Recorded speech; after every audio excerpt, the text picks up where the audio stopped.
Hello, good evening everyone. My name is Yuvraj Jha और हमने कल जो है तो पढ़ाई करी रिफ्लेक्शन ऑफ लाइट पे लेकर के आज हम जानेंगे कि रिफ्लेक्शन ऑफ लाइट में मिरर का कॉन्सेप्ट क्या है। तो मिरर कॉन्सेप्ट को जानने के लिए हम सबसे पहले जो है यहाँ पे एक मिरर लेंगे जो स्फेरिकल मिरर होगा। यहाँ दूसरा को मिरर में नहीं लेना है, हमें स्फेरिकल मिरर लेना है। और स्फेरिकल मिरर लेने के बाद हम यहाँ पे देखेंगे कि जब भी हम मिरर के कॉन्सेप्ट को पढ़ेंगे तो मिरर को कहते हैं हिंदी में दर्पण। और दर्पण के कॉन्सेप्ट को पढ़ने के लिए सबसे पहला बात करना पड़ता है कि हमें दो तरह का दर्पण लेना होगा। सबसे पहला दर्पण हम लेंगे कनकेव और दूसरा होगा कॉन्वेक्स। अब देखो कनकेव जानना है, अब तुम्हें याद रहे कि नहीं रहे, तो केव का मतलब होता है गुफा।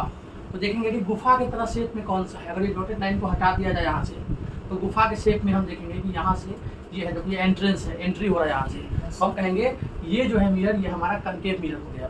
और ये किस में आ गया, ये कनकेव मिरर कॉन्सेप्ट में आ गया।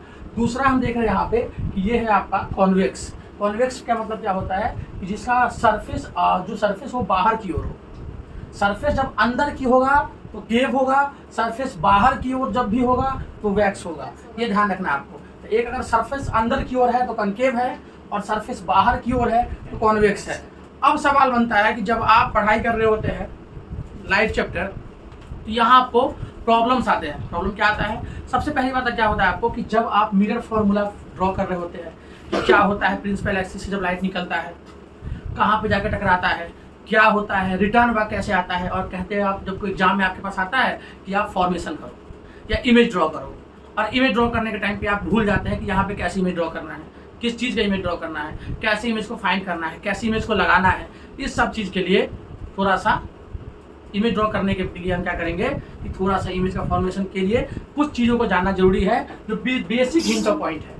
किसी भी लाइट चैप्टर के लिए पढ़ने के लिए बेसिक हिंट ऑफ पॉइंट क्या होता है। तो सबसे पहले मान लो अगर हम बात करते हैं कनकेव मिरर की, तो कनकेव की जब हम बात करेंगे, कनकेव को हिंदी में हम अवतल दर्पण बोलते हैं। मिरर का मतलब होता है दर्पण और कनकेव का मतलब होता है अवतल। तो कनकेव मिरर के लिए हम कहेंगे अवतल दर्पण।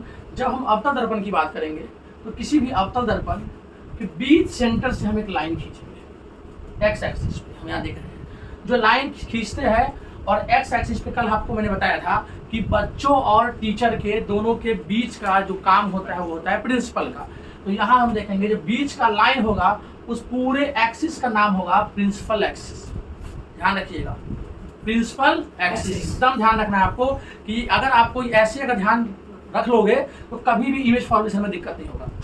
जब भी कोई भी बीच की लाइन जा रही हो तो प्रिंसिपल एक्सिस होगा, पहली बात। दूसरा क्या होता है कि आपने सुना होगा जब आप ज्योग्राफी पढ़ते हो तो नॉर्थ पोल साउथ पोल ऐसा आपने सुना होगा। जब आप मैग्नेट पढ़ते हो तो वहाँ भी आप देखते हैं नॉर्थ पोल साउथ पोल की बात हो रही होती है।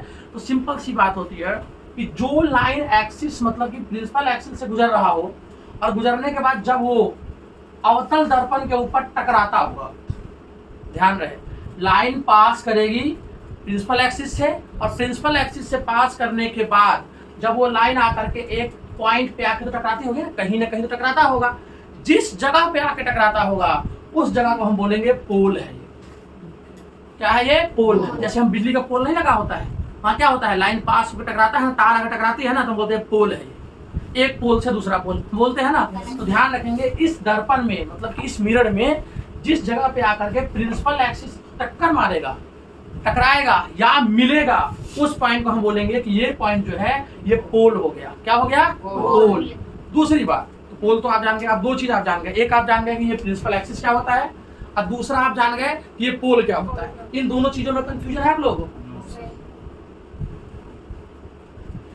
तो आगे देखो, पोल प्रिंसिपल एक्सिस पता लग गया।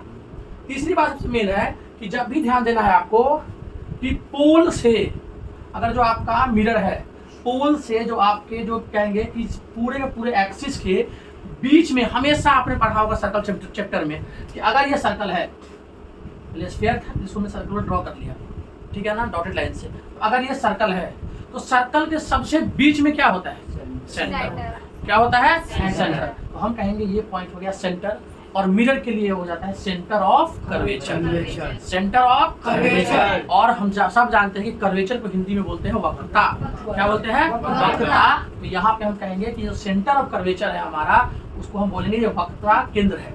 ये क्या है, वक्रता केंद्र। तो सिंपल सी बात है, धीरे धीरे ये वक्रता केंद्र है, तो सिंपल सी बात है, इसमें जो बीच का पॉइंट होगा ये हो जाएगा वक्रता के लिए।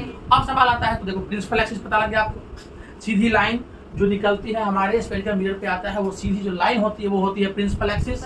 उसके बाद वो लाइन जहाँ पे जा करके टकराती है, जिस जगह पे मिरर से टकराती है वो जगह होता है पोल।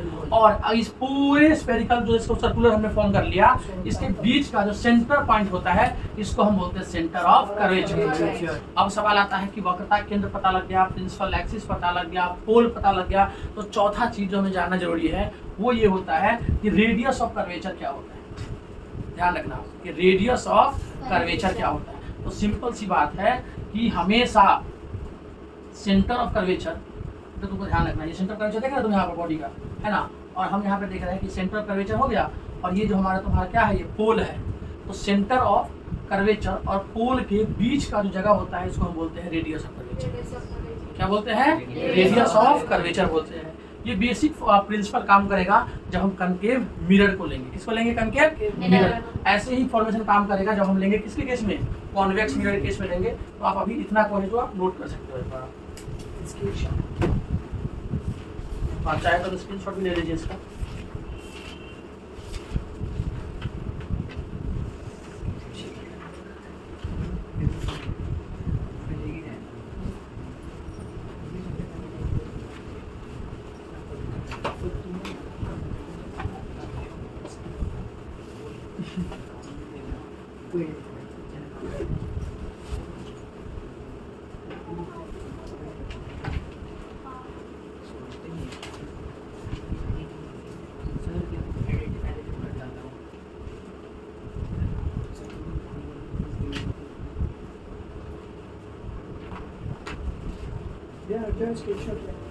ठीक है, यहाँ से तो स्क्रीनशॉट ले लो इसका।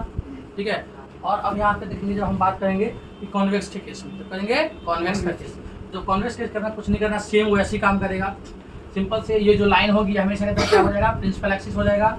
ये आपका हो जाएगा सेंटर ऑफ कर्वेचर हो जाएगा। ये वाला पॉइंट आपका पोल हो जाएगा। और हम सब जानते हैं सेंटर ऑफ कर्वेचर और पोल के बीच के डिस्टेंस को हम बोलते हैं रेडियस ऑफ कर्वेचर। और इसी तरह से ये हो गया आपका कनकेव के लिए, ये हो गया कॉन्वेक्स के लिए। ध्यान रखेंगे कि कभी कभी एमसीक्यू में पूछ दिया जाता है कि कैसा होगा ये ग्लास, तो हॉलो जो है ना ग्लास आपका, वो हॉलो स्फेरिकल ग्लास होगा। हॉलो मतलब होता है खाली, और आपका स्फेरिकल मतलब होता है स्फेरिकल शेप में। हॉलो स्फेरिकल ग्लास जो होगा इस तरह का आपका ग्लास ट्यूब यहाँ पे यूज किया जाएगा जब हम बात करेंगे कनकेव और कन्वेक्स मिरर की बात करेंगे। इस कंडीशन में आप इन दोनों चीज़ को देखेंगे।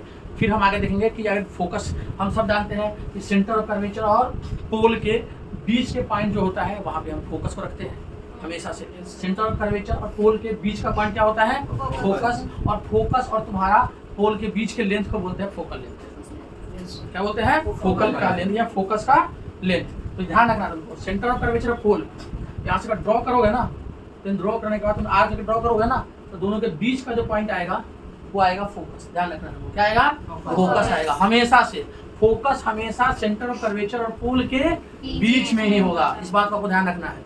कहाँ पे होगा? बीच के बीच। किसके बीच में? सेंटर ऑफ कर्वेचर और पोल के बीच में होगा, और कहीं भी नहीं होगा। ठीक है, थैंक यू, जय हिंद, जय भारत। आप लोग नोट कर सकते हैं।